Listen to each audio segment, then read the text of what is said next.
Let's have a look at a very basic game of Magic the Gathering. First thing you do is shuffle.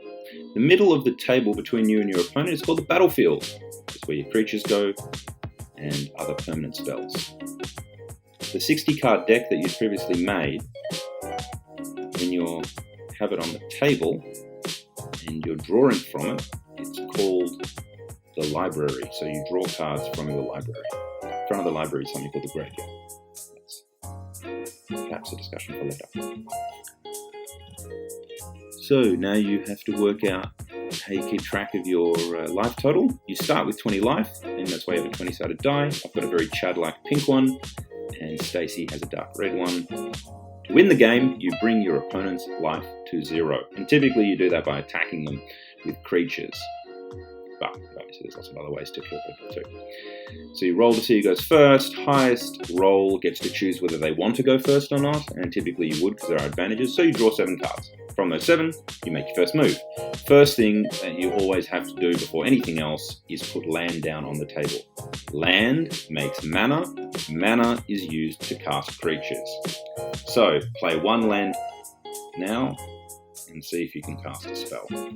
Land goes down. There are 5 different types of land, basic lands, and those 5 basic lands create 5 types of mana, which are the colours on the back of the magic card. So if you've got a magic card, have a look at that. That's the 5 types of colours.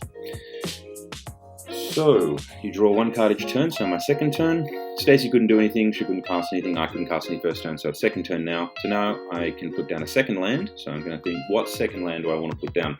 Because I'm playing all sorts of different colours in this deck, I do have to consider what is actually the land I want to put down. So I've put down I had an island. Oh, sorry, I had a plains. So now I put down an island. So I'm going to be casting this spell.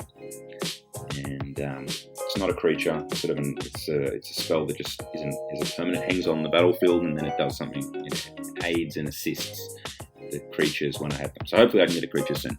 Stacey's second turn. She puts down her second land, taps it, that is, turn it on its side, and casts a creature spell. So now she has a creature, and I don't have a creature. So her creature has an extra benefit, actually, of making dragons cheaper to cast. So she has a dragon deck, and that little card is like a dragon helper, let's say. Okay, it's my turn. Got a bit of problem here, mana problems, because although I have 2 lands on the table, the cards that are in my hand or the card I want to play, I can't actually play it with those lands. They don't make the right sort of mana. So what I need is a forest. So I'm playing a card which lets me search in my library for a forest. And then that forest goes onto the battlefield, but it goes onto the battlefield tapped, and tapped lands can't be used. So that's the trade-off with that special card I played that lets me search, is yeah, I can search, great, but it comes into play tapped, so I can't use it until my next turn. So actually, I think that's all I can do this turn. Yep, sometimes the only thing you can do is pass the turn. So that turn was basically used for me to try to get the right mana. So next turn, I can cast the right sort of spell. Stacey's turn, you can play 1 land each turn. So I think she's going to put down her 3rd land. And then, I guess, make another creature. So, yep, places another. So Stacey's playing a mono red deck. So it's all mountains. So it makes it easier for her to be able to cast the spells that she needs. And of course, the more lands you have, the better the spells. So this costs more. I think this one, obviously it costs 3 mana, whereas the other one only costs 2. And this one is another one of these dragon helpers, except this makes dragons 2 cheaper. So now she actually has 2 things to make 3 cheaper. Okay, she's now attacking. So after you've made your spells, you then can attack. That's your combat phase. I don't have any creatures, so I can't block. So she attacked me, even with that tiny little helper, but I had nothing to block it with, so I lost a life. So I took my a very, very Chad-like pink 20-sided die down. All right. So now I want to cast that creature spell. I still don't think I can do it though. Oh no, wait a second. I've got to play another land. Yeah, I'm super good at this. Oh no, I've decided on something. Oh yes, I'm playing that. Okay, great. So it took me a long time to figure out what I really should have been thinking about during Stacey's turn. So this is what I'm going to make. A much stronger creature. The creature is 2 in attack and 4 in defense. So technically it can now block anything that Stacey has on the table because her creatures aren't more powerful than that. The other thing to remember is that the turn you cast your creature, you can't attack with it. It has what's called Summoning Sickness. So basically, I've just cast it. I can't attack, even though it has 2 attack, but it can block. So now it can use to be blocked. So it's pretty unlikely that Stacey's going to want to attack me with her creature now that I can block it. And yeah, that's good. All right, so as I said at the beginning of your turn, you untap everything. Now, Stacey has just put down an artifact that allows her to draw an extra card, which is really helpful because you just basically get to advance through the game more quickly. So rather than waiting till the beginning of each of your turns, she gets to draw a card sooner than that.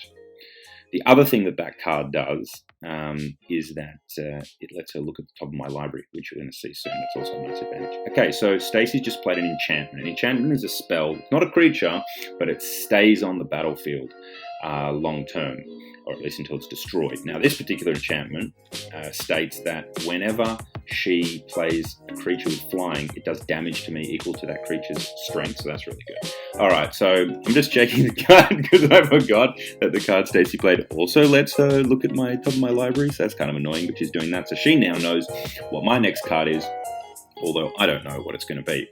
So, yeah. So basically, Stacey's now at a situation where if she just plays a dragon, I'm in so much trouble. Not only am I personally going to get damage received off my life total when the creature comes into play because of that enchantment of hers, but they're flying and I don't have anything to block flying creatures. Plus, if she draws a dragon, they're super cheap for her to cast because of her little dragon helpers. So anyway, let's see what happens.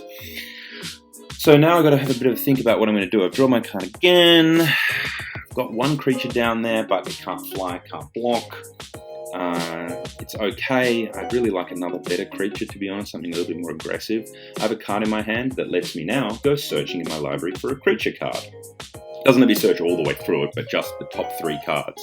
And if one of those top 3 cards revealed is a creature, I can put it in my hand.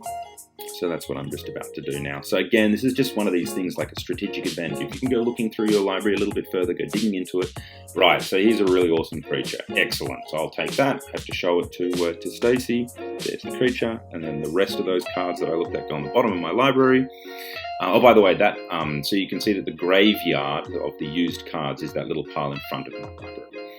Now, the creature that I pulled out of the top 3 costs 6, so I don't have 6 land on the table, so I'm not going to be able to use that most likely for another turn or a couple of turns. Yes, I do get confused about what to do next. So basically, I played some spells, got some creatures. Stacey's got, a pretty good advantage because as soon as she picks out a dragon, she's going to be able to win. So yeah, so let's see what happens. We go back and forward, we cast some different spells and so on and so forth, and then, you're attacking one another. Your creatures can block, and then you hopefully just bring each other's life down, to 0. And eventually, well, as you can imagine, the experienced expert wins the game. Yeah. Oh.